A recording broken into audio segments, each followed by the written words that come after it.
Kasi nasinulat namin yung song, parang andun po yung peak ng mga lola amor, ng harina ng Manila. Ano ba ba iba?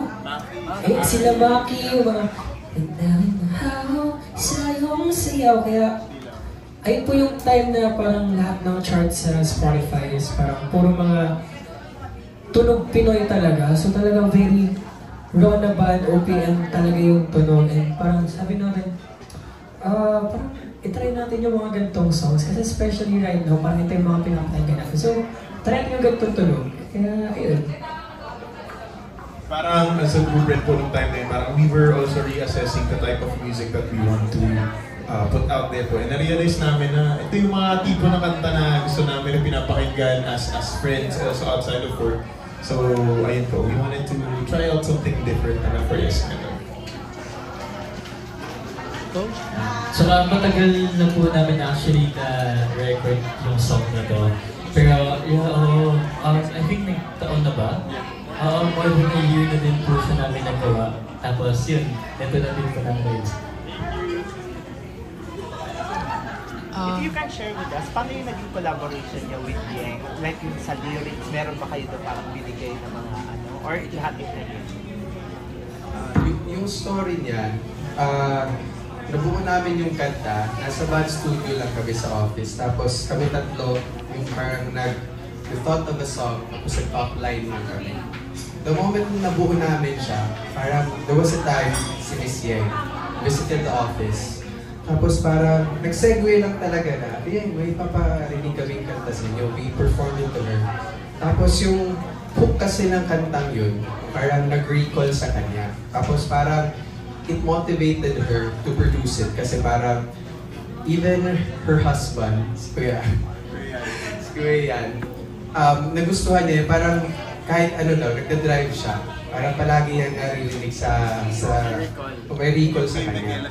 Tapos, tapos yun, parang sabi niya, sige, gawa na natin itong kantang to, parang ganyan. So parang, during that time, nag-wait lang kami sa signal na Yeng na parang, ano na, pa-areglo ko na to, ganito ganyan. Tapos the moment na she delivered the output sa amin, parang we were so grateful na may pyesa agad kasi gustong-gusto niya, tapos na-push yung song.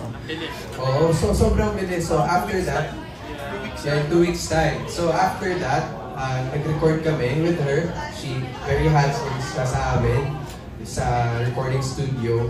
So yung voice, I think we had a day to record it. Tapos yun po, nabuo na namin yung kanta. Ay, unaan, parang di ko pa na-share ito. Ano share na alala niyo? After kasi a week nung marinig ni Ate yung song, tumakbo siya sa akin sa office. Tapos sinabi niya na parang, ang lakas talaga ng recall ng song, tara na, record na tayo. Sabi niya sa akin, tawagin mo yung boys. Punta kami sa kabilang office sa 204, 202. And then we prayed for like 10 minutes or more than 10 minutes, di ba? Di ba natin nag-pray lang, tapos parang some of us parang umiiyak na dahil sa prayer ni Ate Yeng. Kaya we really love Ate Yeng talaga. Ayan po. How easy for you na gawin yung song since meron ba kayong parang coffee date experience? Kaya siya parang ang bilis or very motivated kayong gawin yung song? Actually, Brian is, so yung time na nagsasongwrite po kami, Brian was heavily influenced po by K-drama. K-drama stan talaga si Brian. Hindi niyo makikita si Brian na kumakain or matutulog na walang K-drama pinapanood. So he's heavily influenced and fixated towards that. Na we sort of applied it sa Coffee Date, the way he wrote the song, yung vibe ng song. Kasi po, for Coffee Date, we just wanted it to be very light. And, you know, yung mga naging siguro namin mga experiences when it comes to dating or meeting people, parang we try to apply some of it. But at the same time, most priority namin is maging relatable siya sa mga makikinig po ng kanta. If you can share, ano yung mga coffee date experience? Or dating experience? Coffee date experience. Wait, ano ba? Ano ba? Well, ako personally, I really love to go sa mga coffee shops, and if given the chance, lagi talagang yun yung first date idea ko because I like to converse also. And usually coffee shops are medyo tahimik, diba? So makakapag-usap talaga. So, ayun talaga, ayun. nakakapag-connect ka kasi talaga. Si RZ. Sa akin naman, matcha date po. Matcha date. Kasi nagpapalpitate po. Nagpapalpitate pala siya. Kaya pala bawal sa coffee. Ako naman sir, coffee date maliban sa mga cafes. Like sa dagat, habang nagsa-sunset, di kaya sunrise, yun, yung pinagalingan namin, mountain resort, mga ganang vibe naman. Kasi, for me kasi parang paano ba? Isa sa mga love language ko din kasi is yung act of service. So, if ginagawan kita ng coffee, it means, you're I love you, man. Kasi every morning ginagawa niya ako ng Lux Coffee dun sa resort. Thank you ako. Love mo pala ako. Love you, Cap. Ayun, yun yung isa sa mga gusto ko lang i-share. When it comes to coffee date naman. Ako sa totoo lang, lumaki talaga ako sa milk tea shops ba? Hindi pa naman yung uso coffee shop before. Sa time ko talaga, wala akong na-date sa coffee shop. Yan yung totoo. Pero nung nasa Manila ako, siguro yung pinaka-common ground namin, saan tayo mag-meet up? Ito, sa kapihan. Parang, honestly, wala pa akong memorable date na with a certain person sa coffee shop. Yan yung totoo. Pero sa mga kagrupo ko, meron. So, ang dami with my friends, with my family. Kaya na-learn ko na yung coffee date nga, sobrang, tawag dyan, yung parang saan gusto punta? Kapihan. Yan. Kaya yun siguro yung reason bakit nakambyuhan namin yung kantang ko. Kasi kahit kami nakaka-relate din kami dun sa song. Kaya din siguro parang ang gaan ng pagkakatanggap namin ng song. Kasi kahit kami, nakaka-relate kami sa bawat verses and bawat lines ng song. Salamat sa mga coffee shops na madami. Kasi madami nang nagdi-date ngayon. Salamat po. Ako, to be honest, kahit ako yung nakaisip ng coffee date na title eh. Pero, ayoko talaga mag-coffee date lately. Kasi parang hindi pa talaga ako sa relationship right now. So, medyo chill muna ako mag-isa. Pero ang lakas ng loob ko mag-ayan ng coffee date. Pero never ako nag-push through. Oo nga. Kasi, what if mag-work out after nung first coffee date? Kaya ngayon... What if hindi? Di natin sure, kaya nga nag-aaya na kami, tara na, kailangan pwede. So, ayun. Ayun yung recent story ko sa coffee dates. So, sino, Brian, gusto mong ayain for a coffee date? Right now? Bukod daw sa kanya. Wala sila lang. Celebrity. Lalayo pa ba ako? RZ Condor. Joke. Celebrity. Na joke, pero honestly, gusto ko lang din talaga kasama ngayon yung boys. Kasi, after na-release nitong song na Coffee Date, parang, grabe yung alignment namin eh. So parang, sila yung gusto ko ka-date kasi ang dami namin natatapos na gagawa. Kaya mas gusto ko ngayon na sila na lang mga nakasama ko. Parang ayaw nila, okay. Bakit ka mo na mag-focus? Sa kanila, dito mo na sa work. Ay, isa-isa po. Ay, yung gusto yung ayain for a coffee date? Ako po, sobrang na-enjoy ko nag-stream sa vlog ni Gio, yung Ong Fam ko. Siguro po, pag makipag-upuan po ako sa isang dining table, tapos magkape kami, yung Ong family, makipagkape talaga ako sa kanila ko. Sobrang na-enjoy ko yung mga vlogs nila. Saka siguro ang daming kwentuhan kapag nagkakape. So, sila po. Kinsawan na, layo ka. Lalayo ka ba? Lalayo ka pa ba? Saan? Okay daw yan. Hindi kanina, nasagot ko din kasi. Nasagot ko na kanina. And then, si Ate Yeng, kasi gusto ko siyang pasalamatan. Kasi nga, ang laking bagay sa amin. Kumbaga pa, ang laking buhay na nabigay sa amin ulit nung naramdaman namin na pinagkakatiwalaan niya kami. Kasi, for me, I can say na parang, that was one of the... kaya ko to.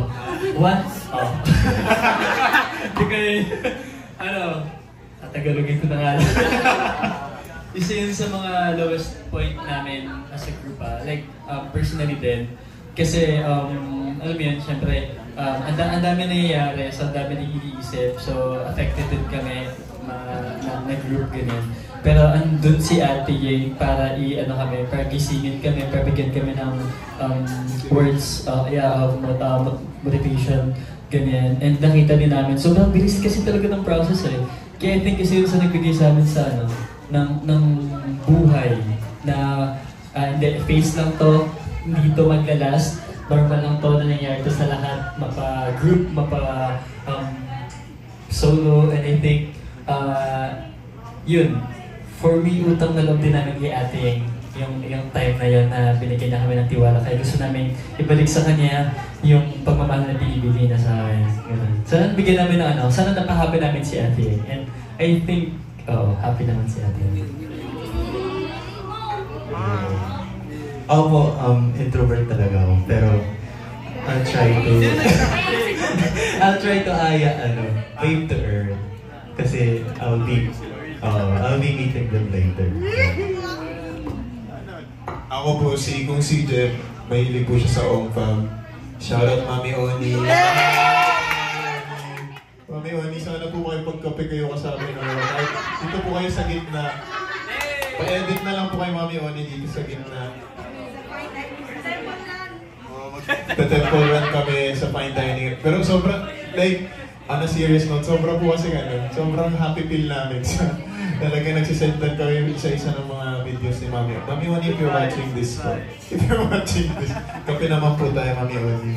And mga 143 yung may boyfriend na si Mami Oni. Yun po. Thank you and congratulations. Thank you po. Aside po sa coffee date, ano parang yung first date ideas na idea para sa inyo?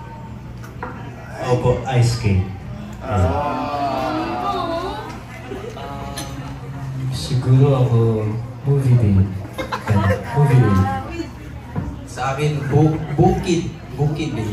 Gusto ko dalhin sa mountain yung gusto kong tao para masubukan ko kaagad kung ano siya. Kung may potential pa siya. Sa pagiging adventurous. Ako sa gym. Para workout agad. Para malaman tayo kung mag-work tayo o hindi. Ano po? Ako breakfast invent po.